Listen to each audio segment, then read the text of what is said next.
Kohen is to isolate him for 7 days.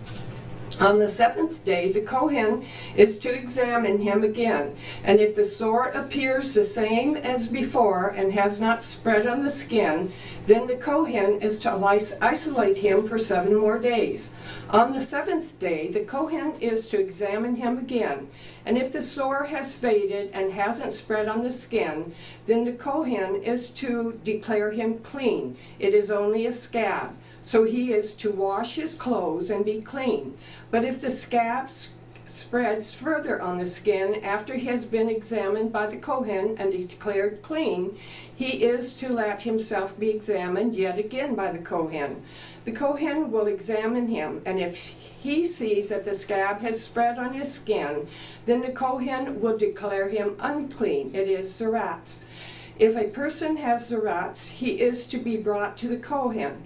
The Kohen is to examine him, and if he sees that there is a white swelling in the skin, which has turned the hair white and inflamed flesh in the swelling, then the chronic zeratz on his skin, and the Kohen is then it is chronic zeratz on his skin, and the Kohen is to declare him unclean. He is not to isolate him, because it has already clear that he is unclean.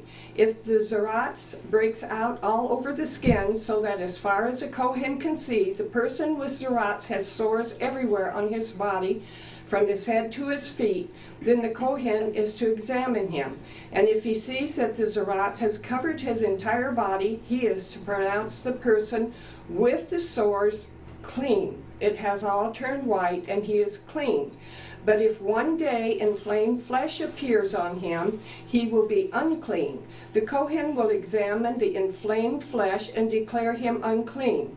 The inflamed flesh is unclean. It is, a person has on his skin a boil that heals in such a way that in the place of the boil there is a white swelling or a reddish white bright spot. It is to be shown to the Kohen. The Kohen is to examine it. If he sees that it appears to be more than skin deep and its hairs has turned white, then the Kohen is to pronounce him unclean. The disease of zeratz has broken out in the boil. But if the Kohen looks at it and doesn't see any white hairs in it, and it isn't more than skin deep but appears faded, the Kohen is to isolate him for 7 days. If it spreads on the skin, the Kohen is to declare him unclean. It is the disease. But if the bright spot stays where it was and has not spread, it is the scar of the boil, and the Kohen is to declare him clean. Or if someone has on his skin a burn caused by fire, and the inflamed flesh where it was burned has become a bright spot, reddish white or white, then the Kohen is to examine it. And if he sees that the hair in the bright spot has turned white, and that it appears to be deeper than the skin around it, it is zeratz. It has broken out in the burn, and the Kohen is to declare him unclean. It is a sore from zeratz. But if the Kohen examines it and sees no white hair in the bright spot, and it is no more than skin deep but looks faded, then the Kohen is to isolate him for 7 days. On the 7th day, the Kohen is to examine him.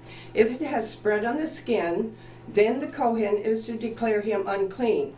It is a sore from zeratz. But if the bright spot stays where it was and has not spread on the skin but appears faded, it is a swelling due to the burn. And the Kohen is to declare him clean, because it is only a scar from the burn. If a man or a woman has a sore on the head, or a man in his beard, then the Kohen is to examine the sore. If he sees that it appears to be deeper than the skin around it, with yellow, thin hair in it, then the Kohen is to declare him unclean. It is a crusted area, a zeratz, of the head or beard. If the Kohen examines the disease-crusted area and sees that it appears not to be deeper than the skin around it, and without any black hair in it, then the Kohen is to isolate for 7 days the person with the disease-crusted area. On the seventh day, the Kohen is to examine the sore, and if he sees that the crusted area hasn't spread, that it has no yellow hair in it, and that the crusted area is not deeper than the skin around it, then the person is to be shaved, except for the crusted area itself, and the Kohen is to isolate him for 7 more days. On the seventh day, the Kohen is to examine the crusted area, and if he sees that the crusted area has not spread on the skin and does not appear to be deeper than the skin around it, then the Kohen is to declare him clean. He is to wash his clothes and be clean. But if the crusted area spreads after his purification, then the Kohen is to examine him, and if he sees that the crusted area has spread on the skin, the Kohen is not to look for yellow hair. He is unclean. But if the crusted area appearance doesn't change and the black hair grows up in it, then the crusted area is healed. He is clean, and the Kohen is to declare him clean. If a man or a woman has a bright spot on his skin, bright white spots, then the Kohen is to examine him. If he sees that the bright spots on the skin are dull white, it is only a rash that has broken out on the skin. He is clean. If a man's hair has fallen from his scalp, he is bald, but he is clean. If his hair has fallen off the front part of his head, he is forehead bald, but he is clean. But if on the bald scalp of the forehead there is a reddish white sore, it is Zarat breaking out on his bald scalp or forehead. Then the Kohen is to examine him. If he sees that there is a reddish white swelling on his bald scalp or forehead appearing like zarats on the rest of the body, he is a person with zarats. He is unclean. The Kohen must declare him unclean. The sore is on his head. Everyone who has zarat sores is to wear torn clothes and unbound hair, cover his upper lip and cry, "Unclean, unclean." As long as he has sores, he will be unclean. Since he is unclean, he must live in isolation. He must live outside the camp. When Zarat infects an article of clothing, whether it be a woolen or linen garment, on the threads of the woven in parts of either linen or wool, or on the hide or item made of leather, then if the stain on the garment, hide, threads, woven in parts, or leather item is greenish or reddish, it is an infection of Zarats, and is to be shown to the Kohen. The Kohen is to examine the stain and isolate the article that has the infection for 7 days. On the 7th day, he is to examine the stain. If the stain has spread on the garment threads, woven in parts, or leather, whatever its use, the infection is a contagious zarat. The garment is unclean. He is to burn the garment, threads, woven in parts of either wool or linen, or item of leather, having the infection, for it is a contagious zarat. It must be burnt up completely. But if when the Kohen examines it, he sees that the infection has not spread on the garment or in the threads, woven in parts, or leather item, then the Kohen is to order that the article having the infection be washed and isolated for 7 wash. Then he is to tear the stain out of the garment, leather thread, or woven in parts.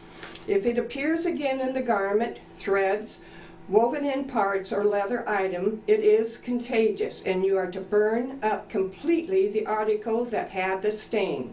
But if the infection is gone from the garment, thread, woven in part, or leather item that you washed, then it is to be washed a 2nd time, and it will be clean.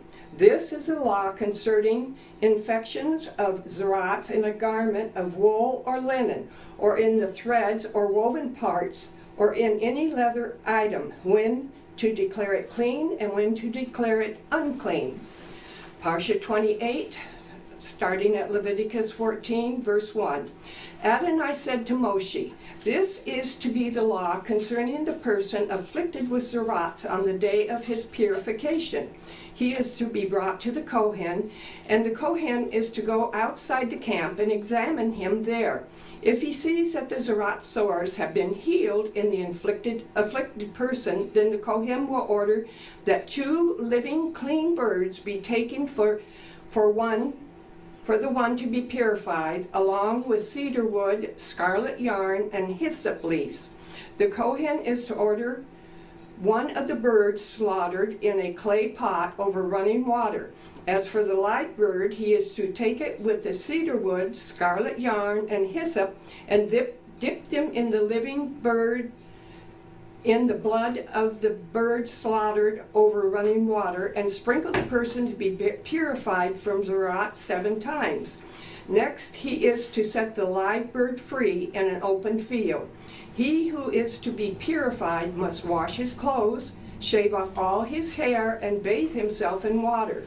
Then he will be clean, and after that he may enter the camp, but he must live outside his tent for 7 days. On the 7th day he is to shave the hair off his head, also his beard and eyebrows. He must shave off all his hair, and he is to wash his clothes and bathe his body in water, and he will be clean. On the 8th day he is to take 2 male lambs without defect, 1 female lamb in its first year without defect, and 6½ quarts of fine flour for a grain offering mixed with olive oil, and 2/3 of a pint of olive oil.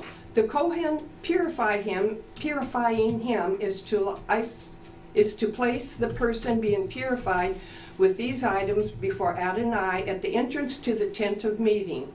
The Kohen is to take one of the male lambs and offer it as a guilt offering with the 2/3 pint of an olive oil, then wave them as a wave offering before Adonai. He is to slaughter the male lamb at the place in the sanctuary for slaughtering sin offerings and burnt offerings, because the guilt offering belongs to the Kohen. Just like the sin offering, it is especially holy. The Kohen is to take some of the blood of the guilt offering and put it on the tip of the right ear of the person being purified, on the thumb of his right hand, and on the big toe of his right foot.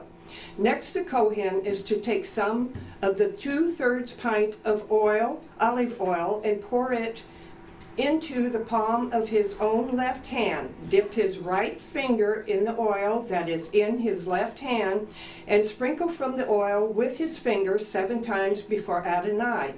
Then the Kohen is to put some of the remaining oil in his hand on the tip of the right ear of the person being purified, on the thumb of his right hand, on the big toe of his right foot, and on the blood of the guilt offering. Finally, the Kohen is to put the rest of the oil in his hand on the head of the person being purified, and the Kohen will make atonement for him before Adonai.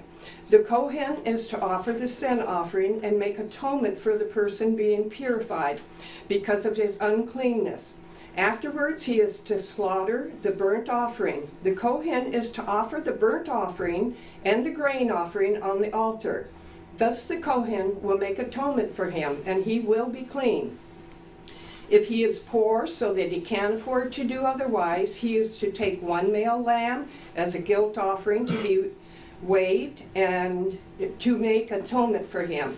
2 quarts of fine flour mixed with olive oil for a grain offering, 2/3 of a pint of olive oil, and 2 doves or 2 young pigeons, such as he can afford, the one for the sin offering and the other for a burnt offering.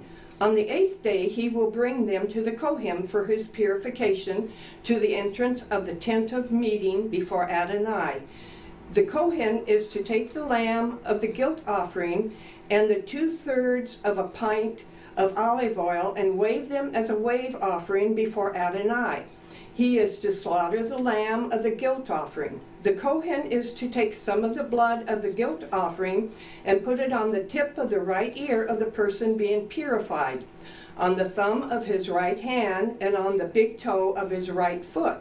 The Kohen is to take some of the olive oil and pour it into the palm of his own hand, and sprinkle with his right hand some of the oil that is in his left hand 7 times before Adonai. The Kohen is to put some of the oil in his hand on the tip of the right ear of the person being purified, on the thumb of his right hand, on the big toe of his right foot, in the same place as the blood of the guilt offering. Finally, the Kohen is to put the rest of the oil in his hand on the head of the person being purified to make atonement for him before Adonai. He is to offer one of the doves or young pigeons, such as a person can afford, whatever his means suffice for, the one as a sin offering and the other as a burnt offering. With the grain offering, thus the Kohen will make atonement before Adonai for the person being purified. Such is a law for the person who has Zerat sores, if he cannot afford the usual elements used for his purification. Adonai said to Moshe and Aharon, when you have entered the land of Canaan, which I am giving you as a possession, and I put an infection of Zerats in a house in the land that you possess, then the owner of the house is to come and tell the Kohen. It seems to me that there may be an infection in the house. The Kohen is to order the house emptied before he goes in to inspect the infection, so that everything in the house won't be made unclean. Afterward, the Kohen is to enter and inspect the house. He will examine the infection, and if he sees that the infection is in the walls of the house with greenish or reddish depressions that seems to go in deeper than the surface of the wall, he is to go out of the house to its doors and seal up the house for 7 days. The Kohen will come again on the 7th day and examine the house. If he sees that the infection has spread over its walls, he is to order them to remove the infected stones and to throw them into some unclean place outside the city. Next, he is to have the inside of the house thoroughly scraped, and the scraped off plaster is to be discarded outside the city in an unclean place. Finally, other stones must be set in the place of the first stones, and other plaster used to replaster the house. If the infection returns and breaks out in the house after the stones have been removed and the house scraped and plastered, then the Kohen is to enter and examine it. If he sees that the infection has spread in the house, it is a contagious Zerats in the house. It is unclean. He must break down the house and take its stones, timber, and plaster out of the city to an unclean place. Moreover, whoever enters the house at any time while it is sealed up will be unclean until evening. Whoever lies down or eats in the house must wash his clothes. If the Kohen enters, examines, and sees that the infection has not spread in the house since it was plastered, then he is to declare the house clean, because the infection is cured. To purify the house, he is to take 2 birds, cedar wood, scarlet yarn, and hyssop leaves. He is to slaughter one of the birds in a clay pot over running water. He is to take the cedar wood, the hyssop, the scarlet yarn, and the live bird, and dip them in the blood of the slaughtered bird and in the running water, and sprinkle the house 7 times. He will purify the house with the blood of the bird, the running water, the live bird, the cedar wood, the hyssop, and the scarlet yarn. But he is to set the live bird free outside the city in an open field. Thus will he make atonement for the house, and it will be clean. Such is the law for all kinds of Zerat sores, for a crusted area, for Zerats in a garment, for a house, or for a swelling, for a scab, and for a bright spot, to determine when it is clean and when it is unclean. This is the law concerning Zerats. Adonai said to Moshe and Aharon, tell the people of Israel, when any man has a discharge from his body, the discharge is unclean. The discharge is unclean no matter whether it continues flowing or has stopped. It is still his uncleanness. Every bed which a person with a discharge lies on is unclean, and everything he sits on is unclean. Whoever touches his bed is to wash his clothes and bathe himself in water. He will be unclean until evening. Whoever sits on anything a person with a discharge sat on is to wash his clothes and bathe himself in water. He will be unclean until evening. Anyone who touches the body of a person with the discharge is to wash his clothes and bathe himself in water. He will be unclean until evening. If the person with the discharge spits on someone who is clean, the latter is to wash his clothes and bathe himself in water. He will be unclean until evening. Any saddle that a person with the discharge rides on will be unclean. Whoever touches anything that was under him will be unclean until evening. He who carries those things is to wash his clothes and bathe himself in water.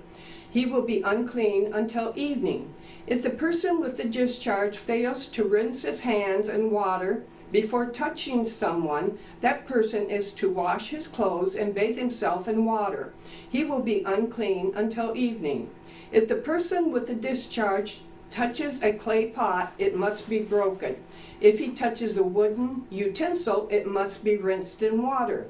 When a person with a discharge has become free of it, he is to count 7 days for his purification. Then he is to wash his clothes and bathe his body in running water. After that he will be clean. On the 8th day he is to take for himself 2 doves or 2 young pigeons. Thus the Kohen will make atonement for him on account of his discharge before Adonai. If a man has a seminal emission, he is to bathe his entire body in water. He will be unclean until evening. Any clothing or leather on which there is any semen is to be washed with water. It will be unclean until evening. If a man goes to bed with a woman and has sexual relations, both are to bathe themselves in water. They will be unclean until evening. If a woman has a discharge, and the discharge from her body is blood, she will be in her state of niddah for 7 days. Whoever touches her will be unclean until evening. Everything she lies on or sits on in her state of niddah will be unclean. Whoever touches her bed is to wash his clothes and bathe himself in water. He will be unclean until evening. Whoever touches anything she sits on is to wash his clothes and bathe himself in water. He will be unclean until evening. As soon as he touches the bed or something she sat on, he will be unclean until evening. If a man goes to bed with a woman and her menstrual flow touches him, he will be unclean 7 days, and every bed he lies on will be unclean. If a woman has a discharge of blood for many days, not during her period, or if her discharge lasts beyond the normal end of her period, then throughout the same time she is having an unclean discharge, she will be as when she is in niddah. She is unclean. Every bed she lies on at any time while she is having her discharge will be for her like the bed she used during the time of her niddah, and everything she sits on will be unclean with uncleanness like that of her time of niddah. Whoever touches those things will be unclean. He is to wash his clothes and bathe himself in water. He will be unclean until evening. If she has become free of her discharge, she is to count 7 days after that. She will be clean. On the 8th day, she is to take for herself 2 doves or 2 young pigeons and bring them to the Kohen at the entrance to the tent of meeting. The Kohen is to offer the one as a sin offering, the other as a burnt offering. Thus the Kohen will make atonement for her before Adonai on account of her unclean discharge. In this way you will separate the people of Israel from their uncleanness, so that they will not die in the state of uncleanness for defiling my tabernacle which is there with them. Such is the law for the person who has a discharge, for a man who has a seminal emission that makes him unclean, for the woman in niddah during her menstrual period, for the person, man or woman, with a discharge, and for the man who has sexual relations with a woman who is unclean.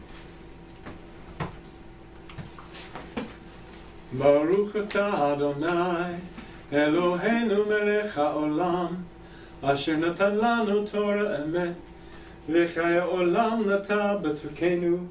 Baruch atah Adonai, noten haTorah. Amen. Blessed are you, O Lord our God, King of the universe, who has given us the Torah of truth and has planted eternal life in our midst. Blessed are you, O Lord, giver of the Torah. Amen.